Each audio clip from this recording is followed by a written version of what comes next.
All right, welcome back to the At the Helm podcast. This is part 2 of episode 9. We're just gonna make this whole segment about UGA versus Tennessee, honestly, because I think we all three have a lot to say. And then I have some questions after that. So, yeah, I'm gonna let Chase go first. I really want to hear what Chase has to say because I've seen me and Chase and one of his friends Taylor got in an argument on Twitter that went for a while. So I really want to hear where his mind is at. And then Jonathan, I'll hear him right after. I've heard his before.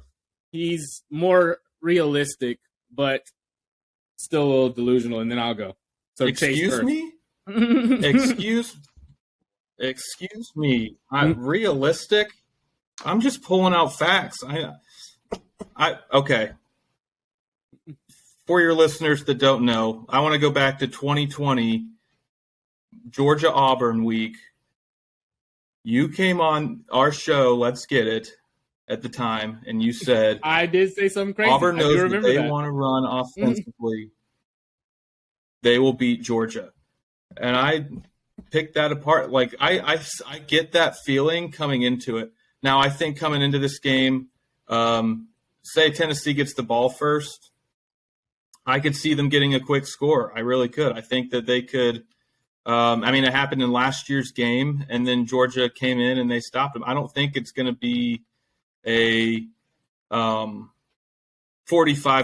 type game. I don't think it's going to be a shootout. I think that it's going to be somewhere in the 20s or 30s. I think that Georgia is one of those teams that Tennessee is one of those teams where if you jump on them early, then we'll see what happens, But I think the biggest thing for Georgia is to limit the big plays. I think Tennessee is one of those offenses where they're not necessarily going to – the Josh Heupel type offenses in the past have just gotten 8 yards here, 10 yards there. They move down the field quick. They go very fast, but they don't necessarily hit like the 70-yard touchdown passes. They're not the air raid type. Let's say I don't know. You look at Kansas City or something from a couple years ago with Tyreek Hill. They are, like I said, 6-10 yards here. I think that could happen early on. I think that losing Nolan Smith for Georgia is big. He was a projected top 15 first-round pick. But you slide in a guy like Robert Beal right into his place, the guy that made the game-winning sack in the national championship last year, the one that sealed it, I guess. You still got guys like Keely Ringo in the secondary, who is also a top 15 pick in the draft, in my opinion, next year. Malachi Starks, I think, is a big key. The freshman safety, I think, is a big key. He gave up a big touchdown in the Florida game. If Georgia can limit that big play, I think that's going to be the biggest key for me on Georgia's defense, or for Georgia in this game, is on defense. Will they limit the big play?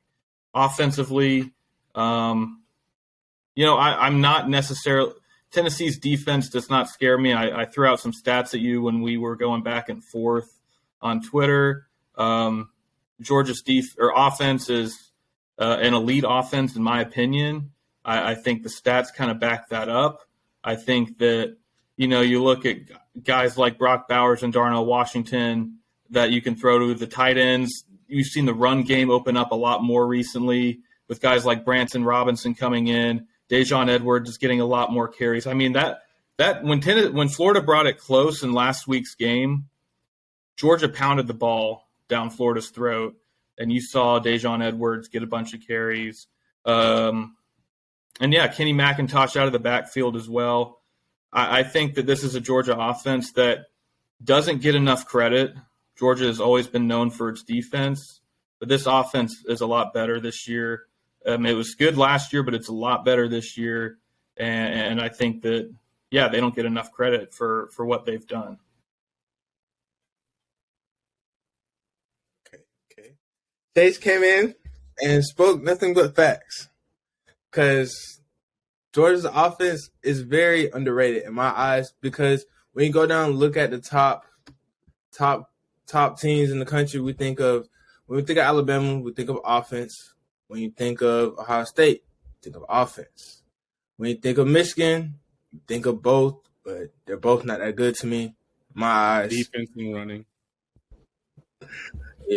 Yeah, but their defense is not that good to me.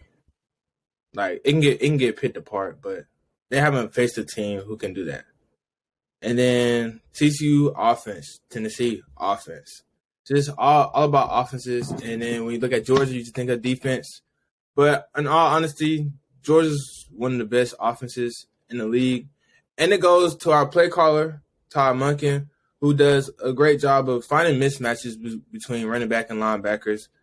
As we saw last year, James Cook is exploded against Tennessee when he just kept putting James Cook in the right position, bringing him out wide, putting him in the slot, make him have option routes against Tennessee. I think Tennessee linebackers cannot guard Kenny McIntosh, and I think he would do the same thing. And I think if all we have to do is ground and pound against Tennessee, and they'll just wear it down. But Tennessee's offense, I cannot lie. I'll say this: they're probably top. They're probably the best one in the nation. And I just think this game will be like Alabama and LSU with the fireworks, but not the names. When it was LSU and Bama, when it was Joe Burrow versus Tua and all those games, I think it will be a lot of points scored this game. I'll just depend on who defense will get a stop more than the other, and I will put my whole savings account on Georgia's. So thank you. Yes, and to that point, whole savings account is Georgia. insane. Georgia's defense is elite. Tennessee's offense is elite. Tennessee's offense is the number one offense in the nation. I believe Georgia's is number 3. Georgia's defense is number 3.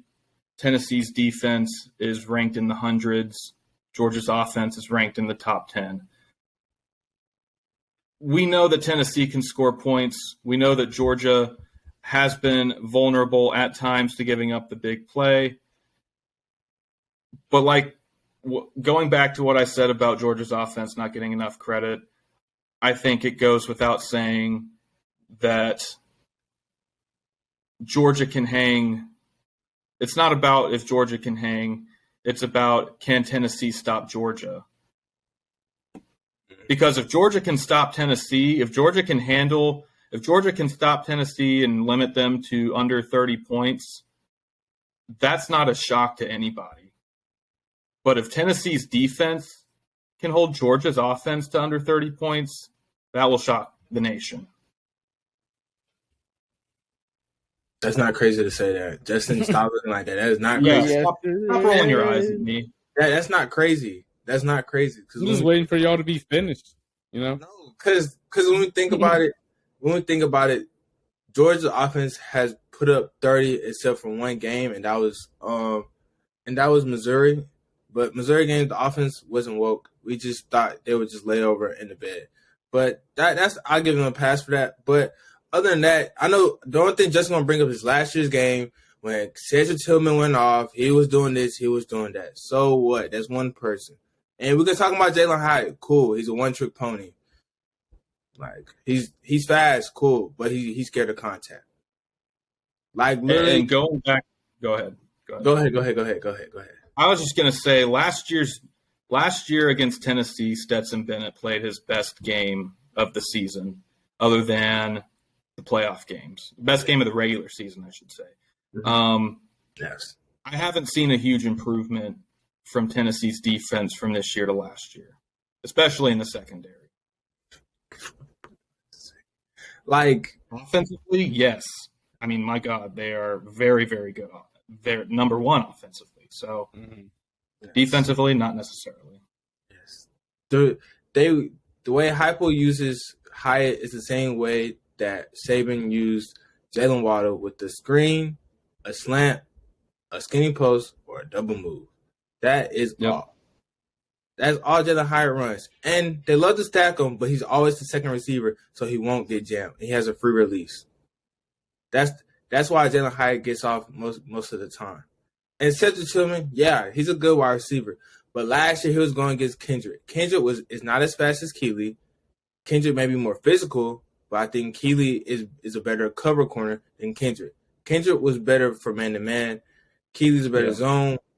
But all in all the tools for a cornerback, I'm taking Keely over Kendrick to guard Tillman. We've seen Keely get okay. We seen him get burnt. Like it happens as a corner. But you saw how many plays he made against Bama in the championship game. Who was our receivers in the championship game? Okay, don't start that.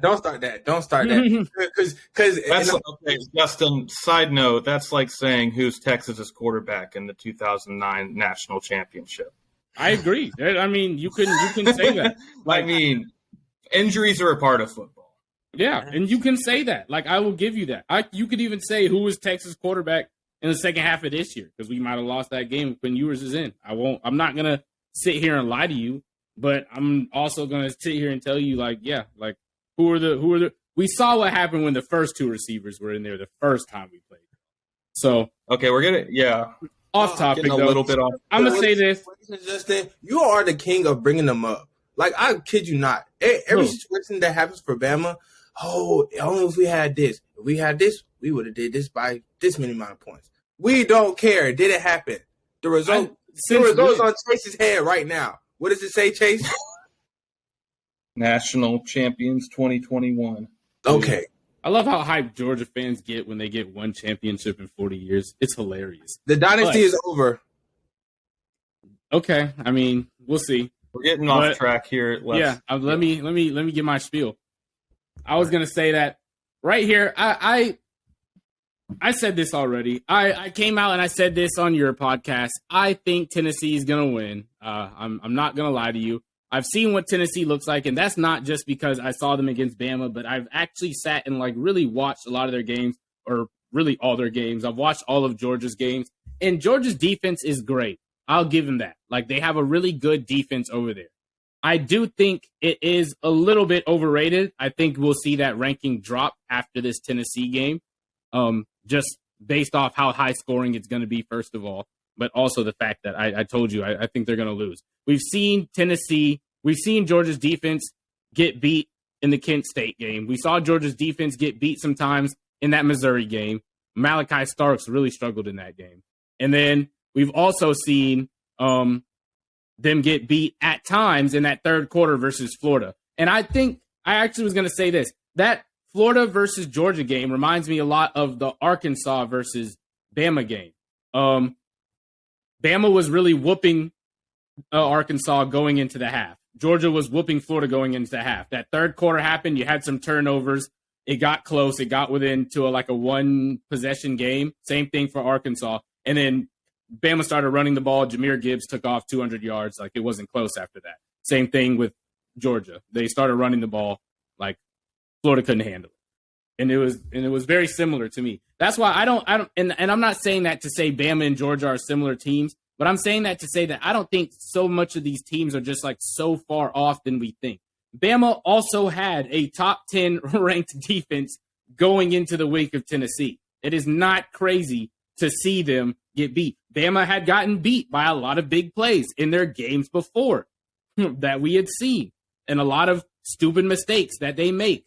So it's just like, to me, it's not, I'm not going to sit here and say that Bama's defense is on par with Georgia's, but I'm not going to sit here and say that I don't think that I can see where things could go wrong for Georgia based off of what I've seen from them.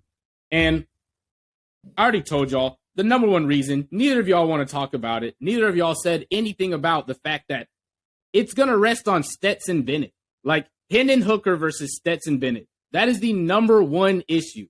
You have Hendon Hooker, the number one Heisman candidate. If I don't know about y'all, but right now, if it was the end today, it'd be Hendon Hooker versus Stetson Bennett. And Stetson Bennett, cool, we can pull up stats. You can go look at his numbers, blah, blah, blah, whatever. Like, that does not mean anything to me. It doesn't mean anything to me because I've watched Stetson play and I've seen him have issues, and I've seen where the issues come from. I talked about this yesterday. Number one, Georgia's receivers, when you take away the tight ends, not great. You have Ladd McConkey AD Mitchell, which I'm not sure if he's playing or not. I don't know what's going on right there. But if he plays, yes, that does add some. But your number one receiver is Lad McConkey. We saw what Missouri was able to do. I said this before. Missouri gave sort of a recipe. If you blitz and force Georgia to keep those tight ends in, because their O-line is not as great as it was last year. If you blitz and force them to keep those tight ends in for extra protection, Stetson is not good enough to be throwing to the receivers who are also not good enough on that team. You can see them get covered. And when that pass rush gets in there, Stetson starts getting frazzled and we start seeing the mailman and he starts throwing picks and doing stupid stuff and throwing things into the ground or too high. Like we've seen this before. And I'm sitting here right now telling you, Tennessee's pass rush is not bad. The only thing bad on their team, on that defense, in my opinion, is really their DBs. Their DBs are just like very, very bad. Like the rest of their defense is not that bad. They have some good interior D linemen in Byron Young. He had 5 sacks so far this season. I can't even remember the rest of his stats, but I had mentioned him on your podcast, Jonathan. But he's pretty solid. And then they have some outside rushers who are also pretty good. So I think that if they can get in and force Stetson to have a worse day than what he would like to in terms of how many hands and how many times he hits that ground or gets rushed and everything like that, we can definitely see Stetson throw a pick to that secondary, regardless of how bad they are. Because if you do that and you take away the tight ends and force him to throw to those receivers down the field and stuff like that, it's not going to be a good day. Like you guys said, the first recipe is got to be run the ball. If Georgia's not able to run the ball, that's where they get in trouble. I think the recipe to beat Georgia is put the ball in Stetson's hand and make him prove that he can beat you, especially when you're a Tennessee team that can put up points like they can. I know Georgia's defense is great, but just the way that college football moves today, better offenses are always going to win that battle. Offenses are going to be more important than defenses. We used to say this all the time, Chase. Offenses win you championships now. Defense doesn't anymore. So I think seeing that, but I know Tennessee's offense is number one ranked. Georgia's offense and defense is just like very like what, top 2, top 3, like they're right behind. But we've seen what those battles have ended up in the past few years. In the past, I think I would say since 2018-ish. So I'm picking Tennessee. I'll talk about my key players and why that later. But I'm gonna just say that like Stetson is not good enough to duel with a Hendon Hooker. And I think no matter what happens, this game has got to end up on him because Tennessee is going to score enough points that is going to force Stetson to do that. I don't think Tennessee knows Georgia's going to run. I don't think Tennessee's just going to sit back and let Georgia run all those yards on them. They're better. They're smarter than the coordinators at Bama. They will make adjustments. Like they will go out there and try to change things. So, yes, that's what I have to say. Very good topic, Justin. Very good topic. I'll give you that. I hear what you're saying, and we have agreed that in college football especially, offenses are what's going to win the championship, and defense, you got to do just enough. Mm-hmm. Whose defense are you really trusting? If both offenses are elite, whose defense are you trusting to do just enough? I will tell you right now, I do trust Georgia's defense more than I trust Tennessee's offense. I mean, Tennessee's defense. But I still don't think that Georgia's the problem is I don't trust Georgia's offense enough. That's my problem. I see the issues with their O-line. I see the issues at receiver. I see that the only real 2 targets that they have is Darnell Washington and Brock Bowers. Like that, these things are all like blatantly obvious to me. And I feel like a lot of other college football fans. Like, so I don't see a way that Georgia is able to score with Tennessee, even if Tennessee is giving up all the points that they did. Like, and I honestly, and like we talked about this, I don't care what the rankings say. Everyone keeps talking about Tennessee's defense is ranked this, Tennessee's defense is ranked this. That means nothing. I told y'all, Bama's defense was ranked top 10 before they went into that game. They were ranked top 10. And we saw what happened right after that game. And Tennessee's defense, since being ranked, 128 in that Bama game, is now 82. They've already risen almost 50 spots. It's not hard to jump and fall. Those rankings are so soft. The numbers change a little bit, and it's this. But I'll say this right now. The play on the field determines stats. Stats do not determine the play on the field. I do not care what that ranking says. Like, do you care that UT Martin was one of those teams that Tennessee played in the 2 weeks since they played Bama? I mean, does that count for anything? I'm just asking. No, that doesn't count. That doesn't count for anything. I mean, if you're going to argue schedules, Tennessee has played a harder schedule than Georgia, for sure. That's why they're number 1 ranked. But, Jonathan, what do you have to say about that? I would just like to point out, you talk about how Darnell Washington and Brock Bowers are the only threats. 7 different players. I'm just going to go back to the Florida game. 7 different players caught a pass in that game. So he has players to throw to. You're forgetting about guys like, I don't know, Kearis Jackson. Marcus Rosemy-Jackson has stepped up a pretty good bit this year. So, I mean, and Bell has also stepped up a pretty good bit this year, the freshman. So I think that he's got players, and I just think that I think you're selling this Georgia receiving core a little bit short. Yes, Brock Bowers is the main target. Yes, Darnell Washington has stepped up in the passing game this year. But come on, just to write off Georgia's receiving core, I mean, give me a break. Your top, looking at the Georgia stats right now, the top numbers goes tight end, wide receiver, because McConkey, tight end, running back. Before you start seeing then the receivers. Like, those receivers are not, they're not, you can't count on them consistently. Like you would need in a Tennessee game when you need to put up as many points as you can. Like, I don't see Kearis Jackson and Rosemy-Jackson being the guys that give y'all 80, 90 yards in that game. Like,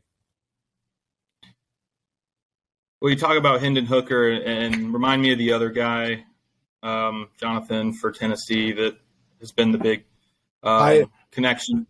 Hyatt. For Wyatt Hyatt, yeah. Give me some guys on Tennessee that you trust to make plays on offense. Because for Georgia, yeah. I'll let Jonathan answer this question because he already knows that Tennessee has better players, better receivers, and options and weapons. Okay, just give Georgia. Me a couple. I promise you that. Okay. Cedric Tillman, he's been injured all season. He was supposed to be their number 1 receiver. Jalen Hyatt has just showed up because Cedric Tillman has been hurt. That's literally the only reason he has been able to do what he's done so far this season. And then Brew McCoy is a huge receiver. That guy is big. That's going to be a hard matchup for one of them corners or safeties to be dealing with. Like, these guys are not scrubs. Like, and then their running back is really good too, small. Like, I think he really gets slept on. That man has 600 yards this season or 500 yards this season. Like, they run the ball quite efficiently. Like, Small has with Hooker and Small. Small has 475 with 8 tuds. Yep. Like, every part of their offense clicks. There's nothing that's wrong with their weapons. Like, every literally, like, they're off. That's all I was saying. Their offense is to me, their offense is a very big leap over anybody that's next. Like, they really, it's kind of crazy. But I'll say this. All right, I'm not trying to. I'm just asking. Yeah, asking because I mean, I'm not doubting Tennessee's offense. I know what they can do, but I just got to stick up for my team's offense too. I give you that. I understand that, no doubt. Like, I do that all the time, but I have to see both sides of the argument. And Tennessee's wide receiver room is better than Georgia's, and it's like if we put Georgia's top 3 wide receivers versus their top 3. Yeah, I give it to Tennessee. I won't argue that. For sure. Yeah, but with Stinson and Hendon Hooker hype, I don't get it. Like, yeah, I get it because Stinson versus Hendon. Hendon has had a big season. Stinson in big games. AC championship, yeah, he didn't show up. That's championship, he did show up. but it's just Stinson doesn't have to win the game. Stinson just has to do enough to get by. That's all he has to do. And I said this yesterday. If you think that that's the case, that means you think Georgia's defense is getting a good amount of stops on Tennessee's offense. Like that has to be it. Hendon Hooker, 21 touchdowns, 1 pick, 71 completion percentage. And I tell you that right now, that pick was so much luck in that Bama game. Helms was so blessed to be in the right spot because we saw how many times he got burnt right before that. Like, but can I ask you this? Who has the better defensive staff, Georgia or Bama? That's cool. I'm asking. I'm just asking. You told me on Twitter to just stop cherry picking stats, and then you're going in. I'm listening to Hendon Hooker's stats like that. I feel that you're listing rankings of a defense and offense. I do not care about those. Those change with literally every single yard that's gained. Like that's so soft. Like that's so like that doesn't really stats, tell me anything. And you're mentioning stats. I mean, are these apples and oranges here? I mean, you can go watch. You go watch Hendon Hooker. Like you don't even need stats. You can actually watch Hendon Hooker. I know how good he is. Yeah, like.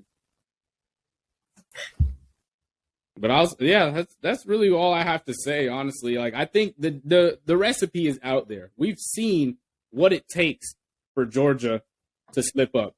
And that's why I'm gonna go into my my overall keys to winning. Like you mentioned earlier, Chase, my overall keys to winning: third downs and then big plays, and that can be offense or defense. A turnover. I can't even talk. A turnover counts as a big play, but I really mostly this is offensively. We see Georgia can give up those big plays. Like we've seen it in the Florida game. We saw it a few times in Kent State. We saw it kind of in Missouri. Missouri had some drives that were kind of like more like just.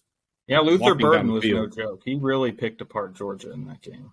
Yeah, like they had some drives where they were just moving like consistently. It didn't really take big plays for them. But I will say that we've seen Georgia can get beat by the big plays. We saw how great Tennessee is at big plays. Josh Heupel and Alex Golesh, I cannot give them enough credit. I said this to you on Twitter, Chase. They put those players in the right place to exploit matchups. It's not like they just go out there and line up and then just happen to just beat your best guy. They know which players on your team are going to give up that play, which is why Helms was on that. Helms should never be on a deep coverage. And then Pete Golding's too stupid to make an adjustment. I'll give you all that. You have Muschamp being smart. They will make adjustments, but so will Alex and Heupel. They will continue to do that, and they will find ways to make those big plays that they need in order to beat a team like Georgia that has given up big plays. Third downs are so crucial for mostly Georgia. They need to keep Tennessee off the field as much as possible. They cannot let that offense dominate their time of possession. That is going to be so much trouble for Georgia. If they are able to run the ball and get those third downs and keep Tennessee off the field, that's the best possible situation, even if they're not scoring as much, which I do think Georgia will still score a decent amount. We have talked about this Tennessee defense already. And then the same thing for Tennessee on third down. You have to win that third down battle against a tougher defense in order to put points on the board and then keep Georgia's offense off the board. Because I'll give Georgia their credit. They do have a good offense out there. It's not as good as Tennessee's, I'll say that, but of course everyone knows that. But their third downs are still going to be important for Tennessee, and then getting Georgia off the field when they're on defense as well. So those are my two key things for both teams, really. Okay. For Tennessee, I think, like you said, third down and also hushing the Sanford Stadium. If they do that quick and fast, I think they will have a better opportunity to win the game. But they have to do it fast because the crowd at Sanford, when they know it's a big game, is rocking, and it never goes quiet unless offense is on the field. For Georgia, time of possession. If Georgia has the ability to ground and pound and wear Tennessee's defense out and also keep Tennessee's offense off the field, they have a tremendous chance to win this game. And also, it all depends on which which member of the secondary comes up with the turnover, and I think that will be Malachi Starks. And I just think if the secondary comes up with an interception, it will be a good day for Georgia. I think for Georgia, the number one thing is we've talked about, limit the big plays. And yeah, that's easy to say. But the biggest thing is win the turnover battle. They were -3 against Florida last week. Stetson played his worst game of the season. He had 50% completion percentage, 2 interceptions. I think that if Georgia's going to they've got to force at least 1 or 2 turnovers, and they have to, just not turn the ball over, and that's easier said than done. But, I mean, you can't be -3 against Tennessee and expect to win that game. So I think that that's my biggest key. I think another key is win on offense. It's win on first and second down. You've got to be able to, like you guys said, get off or stay on the field, keep that Tennessee offense off the field. And I think that if Georgia can win on first down with getting guys like getting that play action working, getting Branson Robinson and Dejon Edwards and Kenny McIntosh involved early on in first and second down, then I think that Georgia is in good shape. I think for Tennessee, like Jonathan said, you gotta come out firing. This Georgia crowd is going to be just as loud, just as excited as that Notre Dame game back in 2019, like that Arkansas game last year. So you've got to understand that that the crowd is going to be it's going to be loud, and for Tennessee, you got to come out firing. I mean, for Georgia didn't need any more motivation, but they got the motivation by being number 3 and Tennessee coming in as number 1. Tennessee's got to show early on why they were voted number 1. And like Justin said, you got to quiet down that Sanford Stadium crowd. I agree with that. I don't think Tennessee has to show why they're number 1. We can talk about that in the ranking show, though. I think they've already showed that. But I do think, yes, you have to take the crowd out of it if you're Tennessee. The only way you do that is getting, I think, 2 possessions up. That's usually what it takes. At least 2 scores above the other team is when the opposing team starts to get quiet, especially on the defensive side. But yeah, I'll give you this because Jonathan said something about Malachi Starks getting a pick. And this goes into my 3 key players, actually. I'll kind of mention this. That's the most important players. I could just say the defensive backfield for Georgia, but more specifically, Ringo, and then after that, Malachi Starks. The 2 guys that we have seen get beat the most in that Georgia defensive backfield. It wasn't them. It's Lassiter. And we saw Lassiter get beat a lot against Missouri.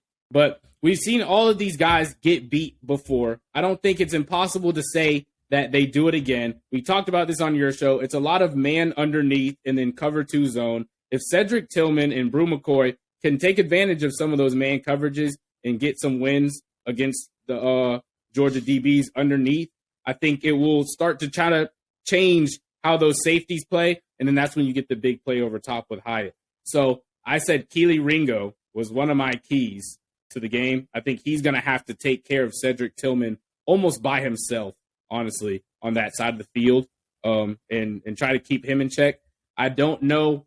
Like we saw Cedric Tillman, what he did last year with Georgia. I don't know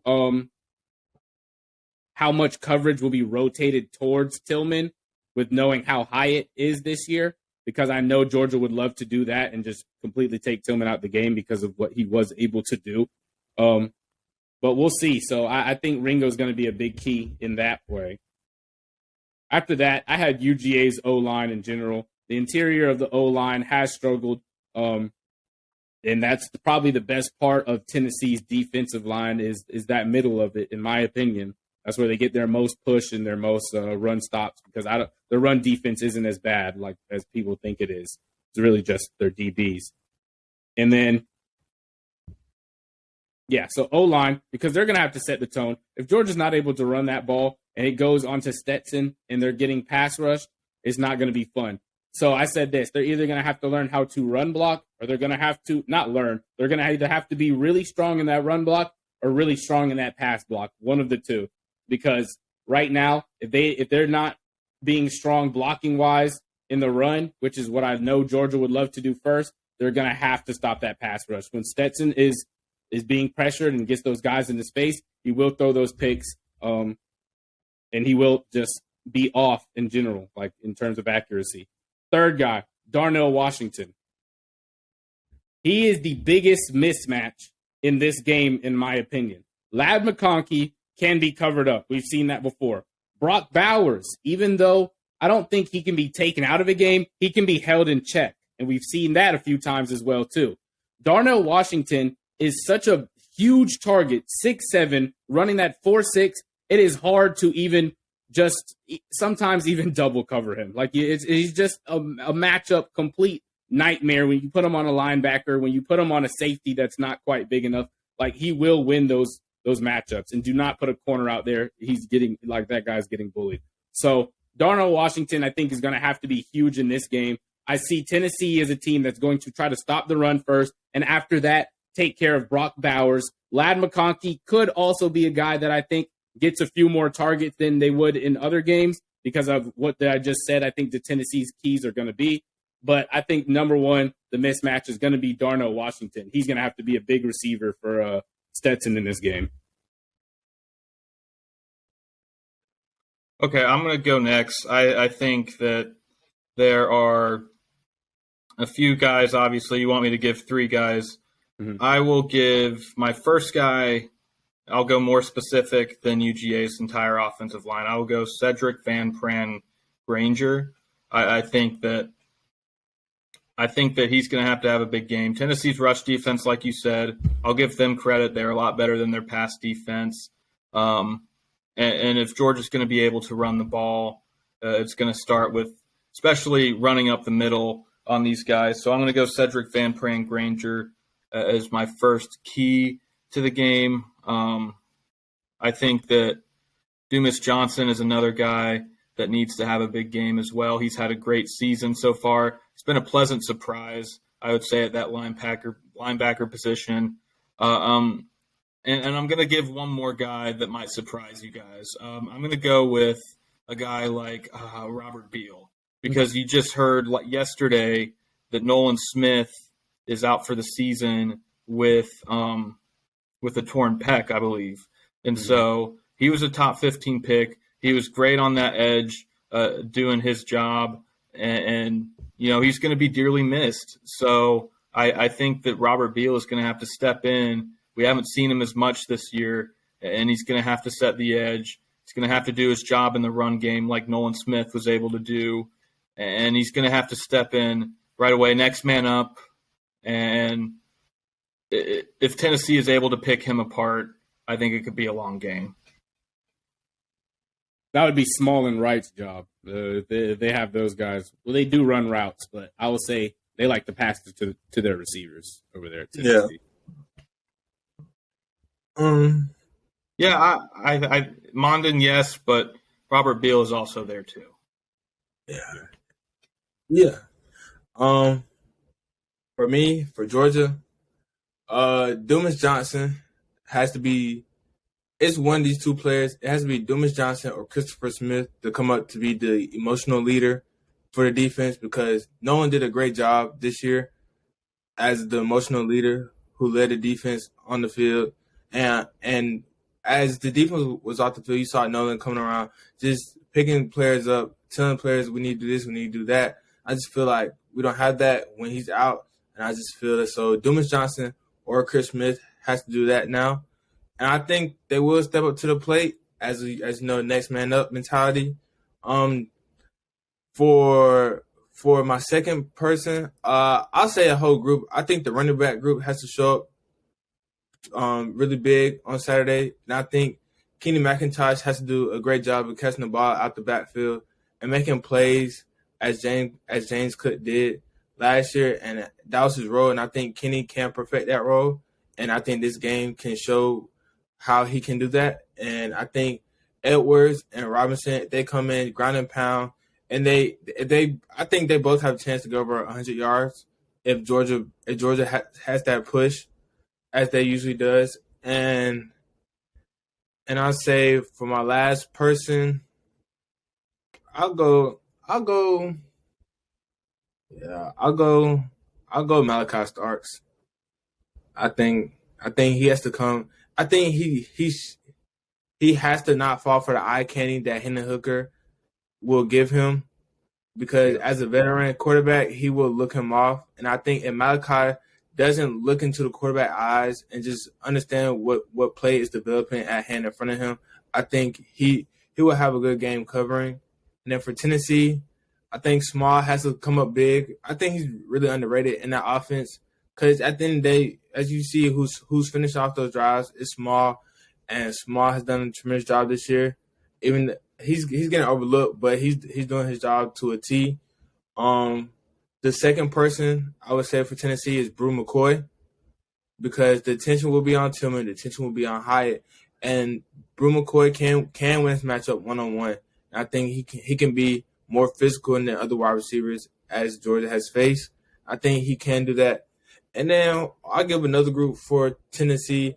I think it has to be this. It has to be their linebackers.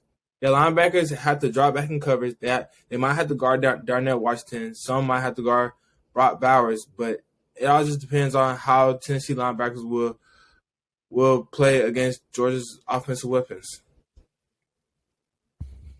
I'll give mine for Tennessee. I think that's a good take. The linebackers will have to be guarding guys like McIntosh and Brock Bowers and Darnell Washington. Brock Bowers might get a few safeties and stuff because he's a little bit smaller. But on my side for Tennessee, number one was Byron Young, the D lineman that they have over there. Like I already said, he has 5 sacks this season. He has been really good at getting his pressures, his hurries, getting in there, forcing guys to move around. We saw him a lot in that Alabama game and some of their other pass rushers as well. So I think he's going to have a big job against those linemen that Chase was missing earlier. So, and then he's also going to have a big job trying to stuff that run that Georgia's going to, for sure, kind of come out trying to hit with, especially in the first couple quarters. After that, I'll say Cedric Tillman, go a different receiver than you. I do think he'll be matched up against Ringo, and I like Ringo, and he's a great corner, but I do think he can get a few wins in that, and then I do think he can get a few wins against Lassiter or Bullard or whoever else is out there. Tillman is a great receiver that they only have the film of him from last year right now, so they're not quite sure what he's going to come out like, but I predict him to be quite healthy and okay. I think that they've saved him for something like this. And then the last one, I'll say Hendon Hooker. I mean, that's the obvious choice. Everything starts and ends with him right now, especially for Tennessee's offense. He has to be the number one guy who's been on par. He hasn't missed yet so far this season. Hasn't really had a bad game. I think we might see him run the ball a decent amount more in this game with the read option, try to keep Georgia on their toes, especially during a hurry up that they love to run. That's a really fast hurry up. So I say that, Hooker, Byron Young, and then Cedric Tillman.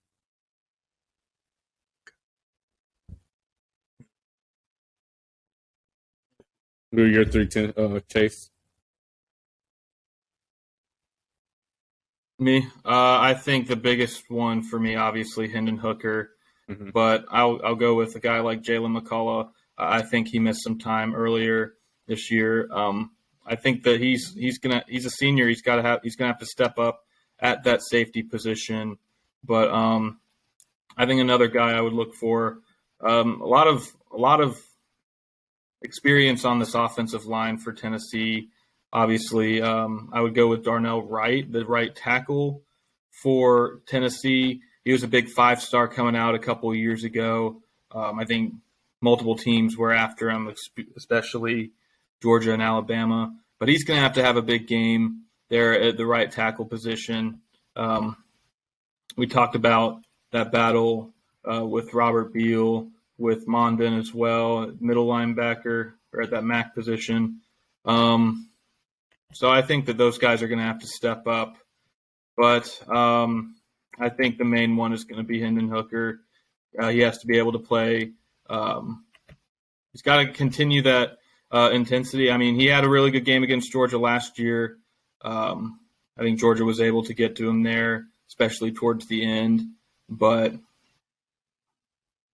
he's proven himself all year long. I still think this is the best defense that he's going to play all year long. And both quarterbacks really are the keys, are big keys to this game, obviously. Yep.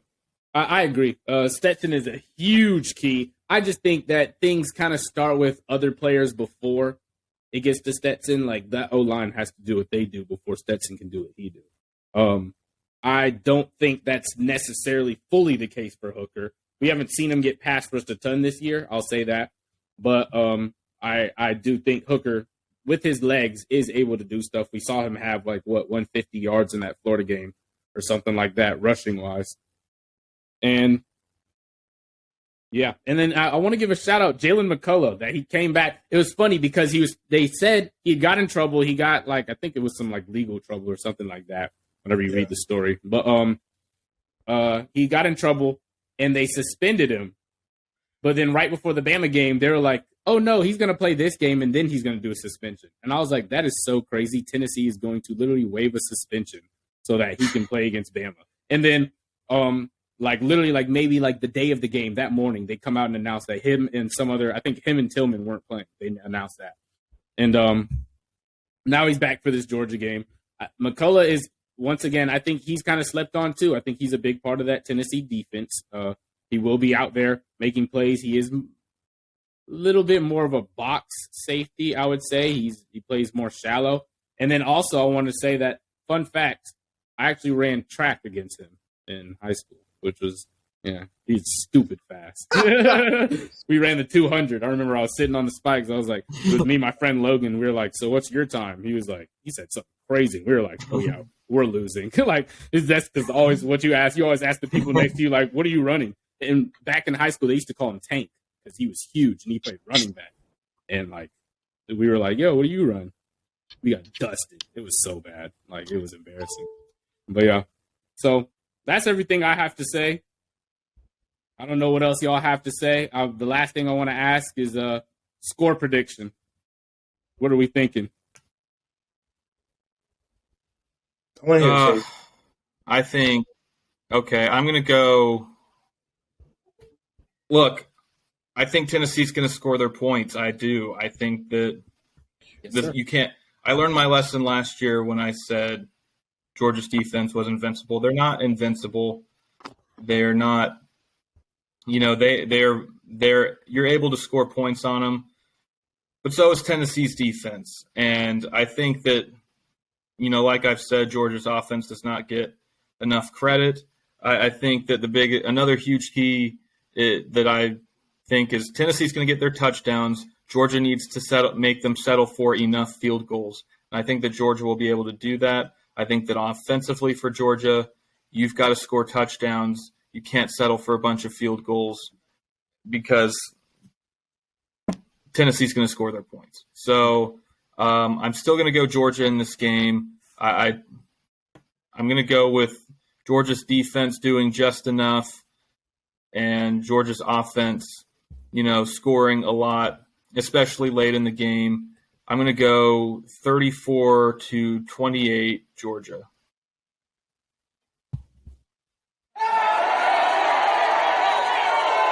I thought you were going to be sensible. I thought you were going to be logical. He sounds just like Gabe, who was on Jonathan's podcast yesterday, who said the same thing about Tennessee only scoring 28. That is still too low. You just said Tennessee's going to score their points and then said 28. And then said 28. And today's college football. But they scored touchdowns. They didn't score field goals. Still, that's crazy. 28. Georgia has led up 23 or 22, however much to Missouri, 22 to Kent State, 20 to Florida, and then you're going to sit here and tell me that the number one offense in the country is only going to score 6 more points than those teams? They're putting up at least 35. Like, this is going to be a shootout. I really think it will be. So I'm going to give my prediction right now. I already put it on here. 45-40, Tennessee. If it's a shootout, Georgia's in trouble. Georgia has to keep that score low in order for them to win, which is why I think Georgia fans keep saying this. So that's very crazy to me. That 28 points is the max that I've heard twice now for what Tennessee is going to score. No. I think it will be a shootout. I think Georgia's defense will get more stops than Tennessee's. And I think Stinson throws for 3 touchdowns. How many interceptions? One. I ain't gonna lie. He'll throw one. But I think Hendon Hooker will match the 1 interception as well. But other than that, I think it will be 48-38, Georgia. 48 is crazy. That's not crazy. Okay. I'm going to boo you too.